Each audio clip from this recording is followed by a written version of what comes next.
Students, welcome back to my channel Molecule Mentor. So in this video we will discuss about the Nernst equation which describes the dependence of EMF on concentration and temperature, like how EMF changes with the change in the concentration and the temperature. Like previously we studied the electrochemical cells. With these cells we determined the electrode potential of electrodes. But one thing was there, whatever we studied whatever EMF we were calculating by using this equation ना, हमने ये equation use की थी ई naught cell निकालने के लिए हमारे पास चाहिए होता था ई naught cathode minus E naught anode. ठीक है. सो ई नोट कैथोड और ई नोट ये स्टैंडर्ड, ये जब ई नोट हम सेल कहते थे तो ये स्टैंडर्ड कंडीशंस पे था हमारे पास कि like we were taking the 1 molar concentration and also the temperature was taken 298 kelvin. So overall mean to say कि जो स्टैंडर्ड EMF हम कैलकुलेट करते थे इलेक्ट्रोकेमिकल सेल्स की, वो स्टैंडर्ड कंडीशंस पे कैलकुलेट करते थे जब हमारे पास 1 मोलर कंसंट्रेशन होती थी और 298 केल्विन जो था वो टेम्परेचर होता था. ठीक है. बट अगर ये कंडीशंस हमारे पास फुलफिल नहीं हो रही हैं या यू कैन से कि कंसंट्रेशन चेंज हो रही है, टेम्परेचर चेंज है, तो under that conditions also we can calculate the electrode potential of the electrode and EMF of the cell. So basically इस इक्वेशन का यही मतलब है कि ये इक्वेशन अब तब या यू कैन से ही डिस्क्राइब्स और ही relates the concentration and temperature with the EMF of the cell. अब ज़रूरी नहीं है कि हर टाइम हम स्टैंडर्ड कंडीशंस के अंदर ही सेल को कंस्ट्रक्ट करते हैं. So when the construction during the construction this concentration is changed, temperature is changed, then also cell की हम EMF कैलकुलेट कर सकते हैं. सो अब देखते हैं कि अगर हमारे पास EMF जो है या सबसे पहले तो हम इलेक्ट्रोड पोटेंशियल कैलकुलेट करेंगे, क्योंकि once we calculate the electrode potential for each electrode then easily we can calculate the EMF of the cell. ठीक है.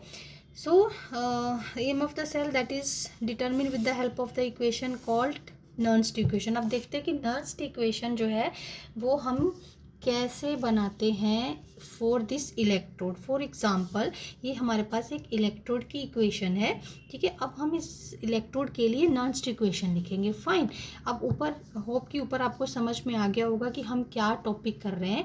कि ओवरऑल एक शॉर्ट में मैं आपको बता दूं कि EMF या इलेक्ट्रोड पोटेंशियल सेल का हम किसी भी कंसंट्रेशन और किसी भी टेम्परेचर पे कैलकुलेट कर सकते हैं. ठीक है. सो इन्हीं सारी चीज़ों को नर्स ने एक क्लब करके हमारे पास एक इक्वेशन दी कि जिससे हम EMF of the cell calculate, ये तो हमारे पास इलेक्ट्रोड पोटेंशियल है, इलेक्ट्रोड पोटेंशियल और EMF दोनों ही कैलकुलेट कर सकते हैं, लेकिन ये हमारे पास अभी इलेक्ट्रोड पोटेंशियल के लिए नर्स्ट इक्वेशन है. ठीक है. एक सिंगल इलेक्ट्रोड के लिए है. तो ये स्टैंडर्ड इलेक्ट्रोड है -RT/NF ln ये होता है हमारे पास प्रोडक्ट अपॉन रिएक्टेंट. तो शुरू से देखते हैं इस इक्वेशन को. फॉर एग्जांपल ये हमारे पास एक इलेक्ट्रोड की इक्वेशन है. ठीक है. Mn+M n+ आयंस और n इलेक्ट्रॉन्स को ये एक्सेप्ट कर रहा है और हमारे पास ये मेटल का, ये रिडक्शन की इक्वेशन हो गई हमारे पास. ठीक. सो हमारे पास अब नर्स्ट इक्वेशन कैसे लिखेंगे इस इलेक्ट्रोड के लिए. This is the electrode potential and this is the standard electrode potential. दोनों में डिफरेंस आपको क्लियर होना चाहिए. ये हमारे पास है जो स्टैंडर्ड कंडीशंस पे कैलकुलेट करते थे, और जब प्रीवियस वीडियोस में हमने हर मेटल का इलेक्ट्रोड पोटेंशियल, जो स्टैंडर्ड इलेक्ट्रोड पोटेंशियल कैलकुलेट किया था हाइड्रोजन इलेक्ट्रोड के साथ, एक रेफरेंस इलेक्ट्रोड के साथ कनेक्ट करके. ठीक है. तो वो स्टैंडर्ड कंडीशंस पे था, तो वो जो इलेक्ट्रोड पोटेंशियल था ये वही इलेक्ट्रोड पोटेंशियल है, तभी हमने यहाँ पर नोट लगाया. It means this is standard electrode potential. ठीक है. And this is the electrode potential at any concentration. I hope कि डिफरेंस दोनों में क्लियर हो गया होगा. ठीक है. -RT/NF ln this product upon reactant, product हमारे पास ये हो गया metal, and it is in the square bracket. So square bracket का मतलब हो गया कंसंट्रेशन, ठीक, इसकी कंसंट्रेशन और इन आयंस की कंसंट्रेशन, ठीक है। स्क्वायर ब्रैकेट्स इन इटसेल्फ, उसका मीनिंग ये जो है that is the concentration. So will speak like concentration of m upon concentration of Mn plus. So this is the equation for the electrode, ठीक है। किसी भी इलेक्ट्रोड के लिए हम इक्वेशन लिख रहे हैं तो this is the Nernst equation for the electrode, ठीक है। Next we have see the same equation I have written again so that इसको हम और थोड़ा सिंप्लीफाई कर पाएँ। सो पहले हमारे पास नेचुरल लॉगरिथम था, अब लॉगरिथम को हम LOG और you can say the log to the base 10 में कन्वर्ट करेंगे तो हमें 2.303 फैक्टर के साथ मल्टीप्लाई करना पड़ेगा, ठीक है। So this is this week in this log और you can say the log to the base 10 हम इजीली कैलकुलेट कर सकते हैं, क्योंकि आगे कैलकुलेशंस में हमें ये कैलकुलेट करने में इजी रहेगा। सो आगे और सिंप्लीफाई करें इसको। So R value of R is that is 8.314 joules per kelvin per mole, और टी की वैल्यू 298 केल्विन ली है। This F is Faraday's constant, the value is 96500 coulombs. So this is coulombs, 9 इतनी ही है वैल्यू, ये कूलम्स है हमारे पास 96500 coulombs. So this are the units and this is standard thing. So by putting all these values, so इन सारी values को हमने यहाँ पर इक्वेशन में पुट कर दिया, देन इस सबको सिंप्लीफाई कर दिया, क्योंकि ये सारी स्टैंडर्ड हैं, लेकिन n जो है that is variable. n is the number of electrons exchange during a that redox reaction. जो भी सेल, जो भी इलेक्ट्रोड हम कंसिडर करेंगे उसमें कितने नंबर ऑफ इलेक्ट्रॉन्स जो हैं वो एक्सचेंज हो रहे हैं, ये उसका नंबर है, क्योंकि हर रिडॉक्स रिएक्शन के लिए n अलग होगा। So that's why n is kept separately. So बाकी सारी वैल्यूज़ को हमने कैलकुलेट करके ये एक ओवरऑल वैल्यू निकाल ली हमारे पास, एक 0.0, ये 0.059, ठीक है। सो अब ये स्टैंडर्ड वैल्यू है हमारे पास और सिंप्लीफाइड फॉर्म हो गई इस इक्वेशन की। This E for Mn plus और M electrode, E note for M electrode minus 0.059, इन सबको सिंप्लीफाई करके हमारे पास ये वैल्यू आई है, ठीक है। ये सारी सबको हमने मल्टीप्लाई और डिवाइड करके ये हमारे पास ओवरऑल वैल्यू ये आ गई 0.059 upon n log 1 upon Mn। अब हमने ये टर्म जो है ऊपर से स्किप कर दी, क्यों? So by convention the concentration of pure solids and pure liquids, आप यहाँ पर प्योर लिक्विड्स भी ऐड कर सकते हो। So pure solids and pure liquids that is taken as unity, ठीक है। तो इसीलिए देखो ये अब ये प्योर हो गया ना, सॉलिड स्टेट में है, यानी कि अपनी एलिमेंटल स्टेट में है। So concentration of pure solids and pure liquids that is taken as unity, fine. So एक तो हमारे पास ये इक्वेशन है और यहाँ पर नेगेटिव साइन है। You have to keep the equation, you have to cram the equation for the numerical purposes, and sometimes you also see the equation like this कि यहाँ अगर साइन प्लस का है तो ये रिवर्स हो गया, ठीक है। ये Mn ऊपर चला गया, ये ऊपर तब आएगा जब यहाँ पर आप प्लस साइन यूज़ करोगे। तो किसी भी फॉर्म में आप इक्वेशन को यूज़ कर सकते हो। This is the Nernst equation for the electrode, for a single electrode, ठीक है। सो नेक्स्ट ये तो हो गई हमारे पास Nernst equation for single electrode. अब नेक्स्ट हम करेंगे EMF of the cell using Nernst equation, ठीक है, कि अब पूरे सेल के लिए नन्स्ट इक्वेशन हम कैसे लिख सकते हैं।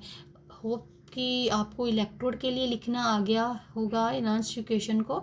सो अगर इलेक्ट्रोड के लिए लिखना आ गया है तो हम EMF सेल कैसे कैलकुलेट करना है by using Nernst equation, that now we will do, ठीक है। इज इट क्लियर कि हम करने क्या जा रहे हैं। अब उसके लिए हम एक रिएक्शन कंसिडर कर लेते हैं, एग्जांपल लेकर के ही हम इक्वेशन को ड्राइव करते हैं, it will be easy for you. अब देखो ये हमारे पास सेल है, ठीक है, this is anode and this is cathode. अब अगर आपको इलेक्ट्रोड के लिए नन्स्ट इक्वेशन आ गई है तो वही चीज़ हमने पहले इस इलेक्ट्रोड के लिए लिखनी है नन्स्ट इक्वेशन, और फिर इस इलेक्ट्रोड के लिए लिखनी है, ठीक है। This is oxidation half cell and that is reduction half cell, और दोनों को ही हमने रिडक्शन फॉर्म में ही लिखना है बाय कन्वेंशन, ठीक है। इलेक्ट्रोड पोटेंशियल को हम रिडक्शन फॉर्म में ही लिखते हैं। सो दिस कॉपर, देखो electrode potential of copper is equal to standard electrode potential of copper minus 0.059 upon n log of 1 upon copper ion concentration. ठीक है, ये सेम इक्वेशन है जो अभी हमने नर्स्ट इक्वेशन है जो अभी हमने इलेक्ट्रोड के लिए लिखना सीखा है। ठीक है, इज इट क्लियर? ये हमने एक इलेक्ट्रोड के लिए सीखी, दिस इज रिडक्शन इलेक्ट्रोड, और हम नेक्स्ट इलेक्ट्रोड के लिए ये इक्वेशन लिखेंगे दोबारा से इस इलेक्ट्रोड के लिए, जिंक इलेक्ट्रोड के लिए। ठीक है, तो इसको E zinc 2 plus zinc, this is the way to write electrode potential of a electrode and this is standard electrode potential. Now the difference मैंने आपको बहुत अच्छे से समझा दिया है कि नोट लगा है तो this is standard electrode potential and this is electrode potential. Again same equation, लेकिन यहाँ पर अब कंसंट्रेशन किसकी आएगी? जिंक की। ठीक है, mark this equation as 1 and this equation as 2। अब आप जैसे EMF निकालते हैं, जो कि हमने पीछे बहुत बार फॉर्मूला किया है कि ई सेल आप कैसे कैलकुलेट करते हैं, ई कैथोड माइनस ई एनोड। ठीक है, EMF आप ऐसे ही कैलकुलेट करते हैं ना, बस यही चीज़ हमने यहाँ फॉलो करनी है। ई कैथोड, अब कैथोड कौन बिहेव कर रहा है? कॉपर, तो कॉपर वाला ये पूरा का पूरा इक्वेशन जो हो गया ये हमारे पास कैथोड का हो गया। ठीक है, सो अब हमारे पास है subtracting equation 2 from 1। So cathode में से एनोड की माइनस करनी है इक्वेशन। सो कैथोड जो एक्ट कर रहा है वो हमारे पास कॉपर है। सो आपने देखो ये this side copper minus electrode of copper, electrode potential of copper और electrode potential of zinc equal to standard electrode potential of copper minus standard electrode potential of zinc. ठीक है, अब आप इसको पहले प्रॉपरली लिख भी सकते हो, यहाँ मैंने थोड़ा सा शॉर्ट में लिख दिया कि इस वाले फैक्टर को जो दोनों में है वो मैंने कॉमन ले लिया है। ठीक है, सो कॉमन लेने के बाद अब हमारे पास आ गया 1/Cu 2 प्लस माइनस 1/जिंक 2 प्लस। ठीक है, log ऑफ दिस टर्म। सो अब इसको हम थोड़ा सा और सॉल्व करें तो हमारे पास ये आ गया zinc 2 plus upon copper 2 plus. ठीक है, इस चीज़ को हमने सिंप्लीफाई कर दिया log all the time, so it will be bitter tedious task for you कि 1/दिस एंड 1/दिस आप हमेशा कैलकुलेट करते रहें। तो इसको हमने सिंप्लीफाई करके ये हमारे पास आ गया zinc 2 plus upon zinc copper 2 plus, concentration of zinc ions and concentration of copper ions, यानी कि जिंक आयन क्या बिहेव कर रहा था? एनोड। तो अब ज़रूरी नहीं है कि हमेशा हमारे पास जिंक कॉपर का ही सेल हो, यानी कि अब हमने इसको जनरलाइज करना है कि सेल में जो भी इलेक्ट्रोड एनोड बिहेव करेगा उसके आयन की कंसंट्रेशन यहाँ ऊपर आएगी, और जो भी आयन कैथोड एक्ट करेगा उसकी कंसंट्रेशन नीचे आएगी। ठीक है, सो ओवरऑल इक्वेशन जो हमारे पास हो गई दैट इज, अब देखो और बता दो थोड़ा ऊपर से, this is cathode this is anode, तो cathode minus anode is E cell. Again cathode minus anode is, क्योंकि ये ई नोट है, this is standard reduction potential of cathode and standard reduction potential of anode. तो ये हमारे पास क्या हो गया? E naught cell. ये हमने पहले भी जब हमने स्टैंडर्ड इलेक्ट्रोड पोटेंशियल किया था तो उससे EMF कैसे निकालना था तो हमने सेम इक्वेशन यूज़ की थी, तो that is equal to E naught cell. So rest is same 0.059/n log of concentration at the anode and concentration at the cathode. So this is the equation for the E cell. This is the Nernst equation for the for calculation of the EMF of the cell at any concentration of ions. ठीक है, ions की अगर 1 molar concentration नहीं भी है then also we can calculate or we can calculate the EMF of the cell. ठीक है, clear हो गया ये। तो नेक्स्ट देखो, अब हमारे पास थोड़ा सा और जनरलाइज कर लें इस इक्वेशन को। वो दोनों इक्वेशन जो हमने इलेक्ट्रोड के लिए लिखी है और सेल के लिए लिखी है वो अच्छे से नोट कर लेना। ठीक है, अब नेक्स्ट है हमारे पास Nernst equation for determining the EMF of a cell for a general electrochemical reaction. ठीक है, अगर हमारे पास एक इलेक्ट्रोकेमिकल रिएक्शन भी दी है तो उससे हम नर्स्ट इक्वेशन कैसे ड्राइव कर सकते हैं। So this is any reaction A, these are the coefficients A and B reacting, converting itself into the C and D, दोनों आपस में रिएक्ट करके C और D बना रहे हैं और ये है उनके कोफिशिएंट्स है, ठीक है। अब इसके लिए नॉन्स इक्वेशन हम लिखेंगे E cell is equal to E naught cell minus 0.059 upon n। पहले मैंने बताया n is variable, that is the number of electrons transfer in the cell reaction. Then हमारे पास आ गया product upon reactant.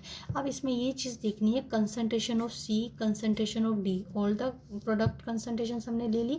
Then their coefficients should be raise to the power of their concentration terms, concentration terms की power में आ जाएंगे, ठीक है। ये आप चीज़ बिल्कुल ध्यान में रखना।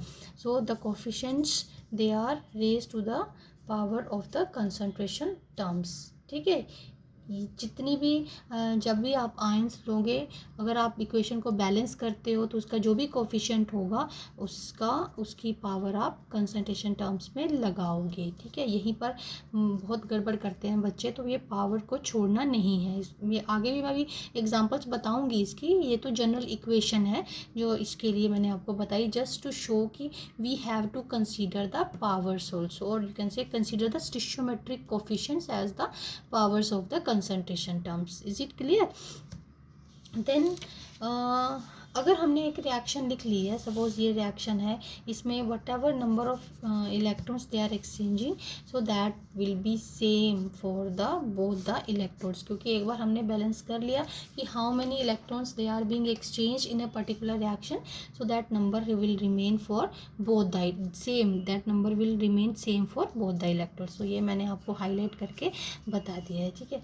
अब एक और एग्जाम्पल देखो ज़रा, कि देखते हैं कि नॉन्स इक्वेशन आपको लिखने आई है या नहीं आई। देखिए, राइट डाउन द नॉन्स equation for the given cell. Given cell के लिए नॉन्स इक्वेशन आप लिख सकते हो। और सेल क्या गिवन है आपको, zinc is converted into zinc 2+ and silver ions they are converted into the silver. अब आपको सेल नोटेशन लिखने आ गई है, तो ये हमारे पास एज बाय कन्वेंशन कि यहाँ हमारे पास ऑक्सीडेशन हाफ सेल होता है और ये हमारे पास रिडक्शन हाफ सेल होता है। तो बस हम इससे सेल रिएक्शन बनाएंगे। सो पहला टास्क है हमें हमारा सेल रिएक्शन बनाना। तो सेल रिएक्शन कैसे बनाओगे कि जिंक, पहले आपने जिंक लिखा, it is converted into zinc 2+ ion, तो आपने यहाँ लिख लिया। फिर सिल्वर, आप देखो सिल्वर जो है वो रिड्यूस हो रहा है, तो यहाँ आयंस लिखोगे और ये सिल्वर लिखोगे आप। अब देखो हमने इलेक्ट्रॉन्स का नंबर कैसे फाइंड आउट करना है कि यहाँ 2+ आयन है, यानी कि जो जिंक है दैट इज गिविंग 2 इलेक्ट्रॉन्स, ठीक है। अब ये 2 इलेक्ट्रॉन्स जो है, सिल्वर एक आयन है और 2 इलेक्ट्रॉन्स जिंक दे रहा है, तो कितने सिल्वर उसको एक्सेप्ट करेंगे, इसको बैलेंस करने के लिए कि जितने यहाँ से रिलीज हो रहे हैं उतने ही कंज्यूम हो रहे हैं। तो we will be having 2 Ag+ ions, they are converted into 2 silver ions, ठीक है, नॉट आयन, 2 सिल्वर एटम्स, ठीक है। Is it clear? अब इसको हमने बैलेंस कर लिया, तो what is the number of electrons, n की वैल्यू यहाँ क्या रहेगी, this is very very important. तभी मैंने आपको ये एग्जांपल प्रॉपर लिख के बताइए कि हर रिएक्शन के लिए एन की वैल्यू जो है वो वेरी करती है, और वो आपने कैसे देखनी है कि अगर आपको सेल दिया है तो पहला टास्क आपका होना चाहिए कि सेल रिएक्शन बनाओगे। सेल रिएक्शन बनाने के बाद आप नंबर ऑफ इलेक्ट्रॉन्स जो है वो, या you can say the charge balance करोगे। अब देखो इस साइड 2+ चार्ज हो गया और इस साइड भी 2+ चार्ज है, तो आपको नंबर ऑफ इलेक्ट्रॉन्स बैलेंस करने पड़ेंगे, ठीक। So how many number of electrons, 2। सो ये हमारे पास आ गया 2। अब इस रिएक्शन उसके ऊपर इसके अकॉर्डिंग भी लिख सकते हो और सिंपल आप डायरेक्ट नॉन्स इक्वेशन भी लगा सकते हो, ठीक है। सो आपने इस इक्वेशन के अकॉर्डिंग लिखा तो हमारे पास क्या आ गया, सिल्वर, ये देखो कोफिशिएंट जो है there that is raise to the power of concentration of silver and zinc. Same way here zinc concentration and silver ion concentration. अब देखो इसका जो कोफिशिएंट है that is raise to the power of silver ion concentration. अब जो भी इसकी concentration होगी उसको हम उसका स्क्वायर करेंगे। Is it clear? ठीक है। अब हमारे पास, अच्छा ये चीज़ एक और मैं बता दूं जो कि मैंने पहले भी अभी बताई है इसी वीडियो में, कि ये प्योर जिंक हो गया और ये प्योर सिल्वर हो गया, ठीक है। सो इन दोनों की कंसंट्रेशंस को हमने कंसीडर नहीं करना है। नहीं करना means they are taken as unity by convention. The concentration of pure solids that is taken as unity. तो हमारे पास जो इक्वेशन बन गई है, अभी मैं बताती हूँ, हमारे पास जो फाइनल इक्वेशन बन गई है वो ये बनी है कि इनकी कंसंट्रेशंस को हमने यूनिटी मान लिया। ठीक है, यूनिटी मान लिया तो 1 हो गया। तो ओवरऑल इक्वेशन हमारे पास ये बनी। सो मैं बार बार कह रही हूँ कि मैंने इसलिए बहुत सारी एग्जांपल्स आपके लिए लिखी हैं, क्योंकि जो जहाँ पर आप गड़बड़ करते हो ना वो ये है कि एक n की वैल्यू निकालना, और जहाँ पर स्टूडेंट्स मोस्टली छोड़ जाते हैं या स्किप कर जाते हैं जो पॉइंट, वो ये है कि कोफिशिएंट्स को उनकी कंसंट्रेशन टर्म्स की पावर में लाना। तो ये पॉइंट आप अच्छे से ध्यान में रखना जब भी नॉन इक्वेशन लिखो किसी भी सेल के लिए। ठीक है, चलिए एक और एग्जांपल देखते हैं ताकि ये कॉन्सेप्ट थोड़ा और आपको अच्छे से क्लियर हो जाए। देन अब आपके पास ये गिवन सेल है। ठीक है, ये आपके गिवन सेल है। यहाँ से पता चल गया ये ऑक्सीडेशन कर एल्यूमिनियम पे ऑक्सीडेशन हो रही है और निकल जो है वो कैथोड बिहेव कर रहा है, रिडक्शन हो रही है। ठीक, तो ऐसे ही हमने उसकी रिएक्शन बना ली। देखो एल्यूमिनियम और एल्यूमिनियम कन्वर्ट हो गया इसमें, देन निकल 2+ और निकल में कन्वर्ट हो गया। अब आपको इसके चार्जेस को बैलेंस करना है। ठीक है, यानी कि अगर आपने ये लिखी होगी सपोज ये aluminium that is converted into the 3+ और इसने 3 इलेक्ट्रॉन्स दिए होंगे। अब निकल जो है उसका चार्ज है 2+। ठीक, अब ये कितने इलेक्ट्रॉन्स एक्सेप्ट करके निकल बनाएगा, ये 2+, लेकिन यहाँ 3 है। अगर हम 2 इलेक्ट्रॉन्स यहाँ लिख लेते हैं, लेकिन नंबर ऑफ इलेक्ट्रॉन्स को बैलेंस करने के लिए हमें इस इक्वेशन को और इस इक्वेशन को किससे मल्टीप्लाई करना पड़ेगा कि दोनों इक्वल हो जाएं। इसको 2 से करना पड़ेगा और इसको 3 से। तो कितने हो गए, 3 2 6, तो हमारे पास 6 इलेक्ट्रॉन्स और ये भी 6 इलेक्ट्रॉन्स। तो यानी कि इसको 2 से मल्टीप्लाई करने के बाद होल इक्वेशन, जब हम इसको पूरा इक्वेशन को मल्टीप्लाई करते हैं ना तो पूरी इक्वेशन को करते हैं। ठीक है, this is also one of the method of balancing the equations. ठीक है, देन हमारे पास हो गए 6 इलेक्ट्रॉन्स। अब हम इक्वेशन को बैलेंस किया और फिर आप इन दोनों इक्वेशंस को प्लस कर दोगे। अभी मैं इसको डिटेल में नहीं कर रही हूँ, बट मैंने आपको बता दिया है कि 6 इलेक्ट्रॉन्स कैसे आए। आपके पास जो नंबर ऑफ़ इलेक्ट्रॉन्स लूज़ हो रहे हैं और ये नंबर ऑफ़ इलेक्ट्रॉन्स गेन हो रहे हैं वो बराबर होने चाहिए। अब उसको बराबर करने के लिए आपको पूरी की पूरी इक्वेशन को किसी डिजिट से मल्टीप्लाई करना भी पड़ सकता है और नहीं भी करना पड़ सकता, दैट डिपेंड्स। ठीक है, और ये हमारे पास आ गए 6 इलेक्ट्रॉन्स। ठीक, अब ना पहला टास्क तो हमारा हो गया। और फिर से मैं बोल के बता रही हूँ, पहला टास्क आपका होगा जब भी कोई सेल दिया है सेल रिएक्शन लिखना। अगर रिएक्शन ऑलरेडी गिवन है तो बहुत अच्छी बात है, नहीं है तो सेल से सेल रिएक्शन बनाना।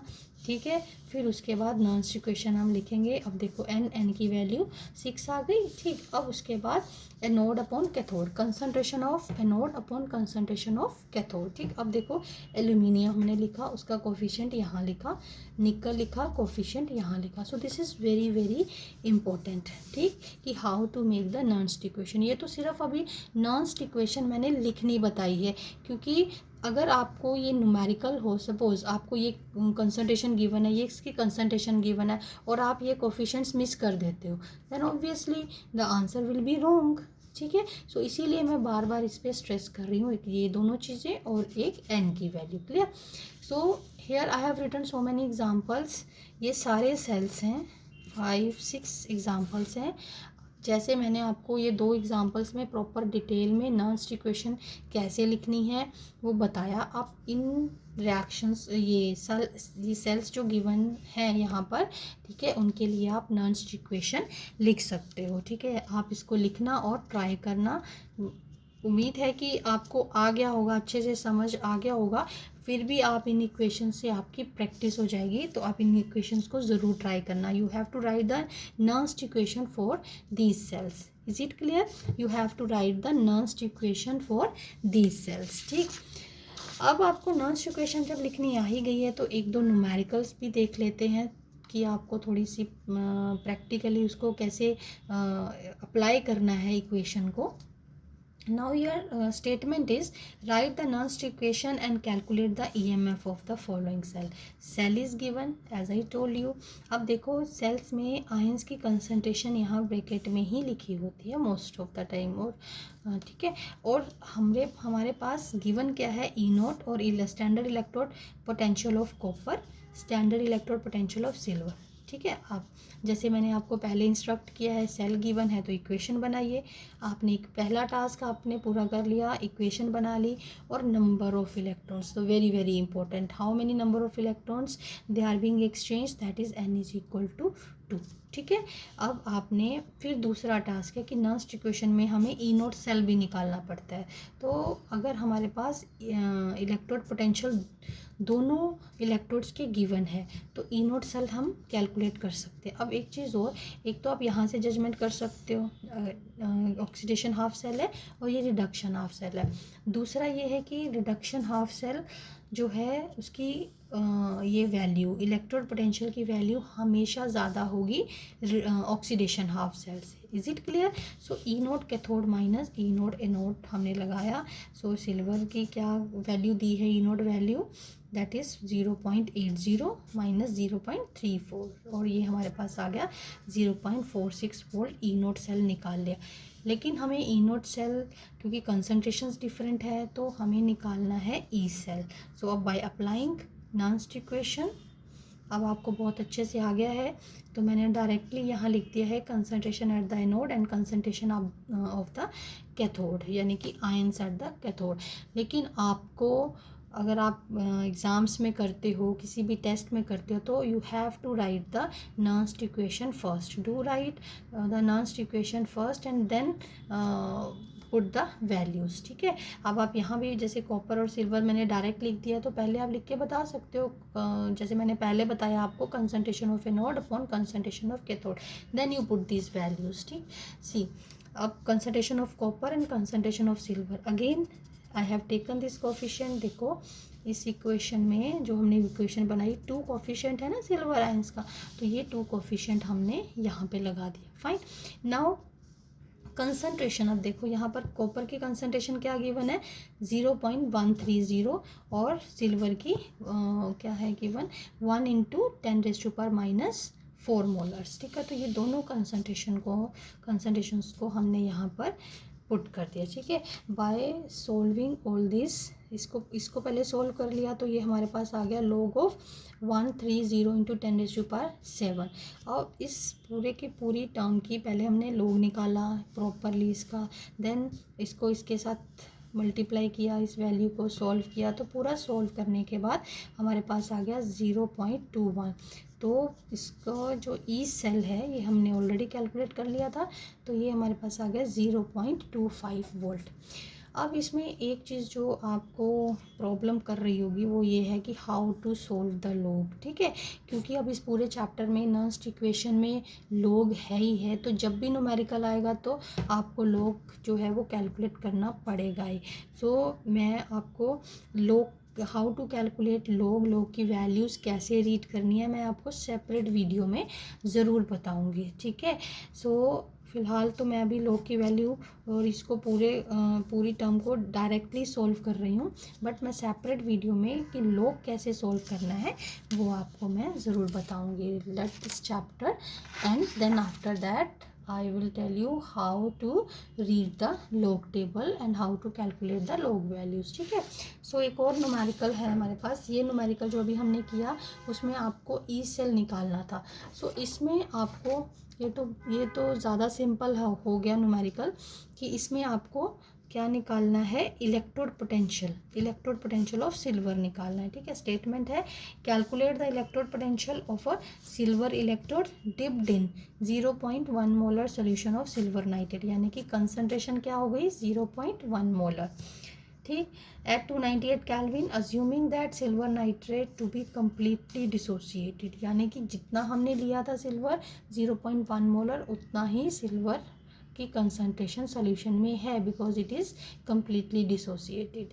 ठीक है, द स्टैंडर्ड इलेक्ट्रोड पोटेंशियल ये गिवन है, स्टैंडर्ड ई नोट वाला गिवन है। ठीक है, ई नोट। सो अब लगाएं इसमें, पहले तो वही पहला टास्क हमारा इक्वेशन लिखे हैं हम इसकी, इसमें कितने नंबर ऑफ इलेक्ट्रॉन्स एक्सचेंज हो रहे हैं 1, ठीक। सो एन की वैल्यू हमारे पास क्या आ गई 1। अब बाकी वैल्यूज़ क्या, एन की वैल्यूज़ आ गई।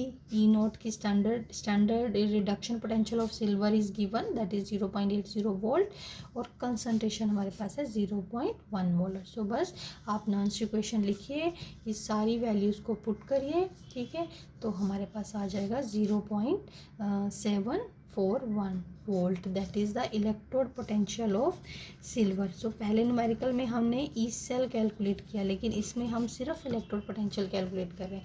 अगेन हेयर लॉग इज़ 1/0.1, ठीक है। अब 0.1 है तो 10 ऊपर चला गया, तो log 10 की वैल्यू 1 होती है। आप ये तो याद रख सकते हो, that is log 10 is equal to 1। So that's all for this topic. I hope कि ये टॉपिक आपको बहुत अच्छे से समझ आ गया होगा। तो जो मैंने आपको सेल वो लिखने के लिए, नर्स इक्वेशन लिखने के लिए कुछ सेल्स की एग्जांपल्स दी हैं, वो ज़रूर लिखिए, ठीक है। और इस टॉपिक को आप 2-3 जितनी बार रिवाइज करना चाहो आप इस वीडियो से कर सकते हो, ठीक है। सो that's all for this video, that's all for this lecture.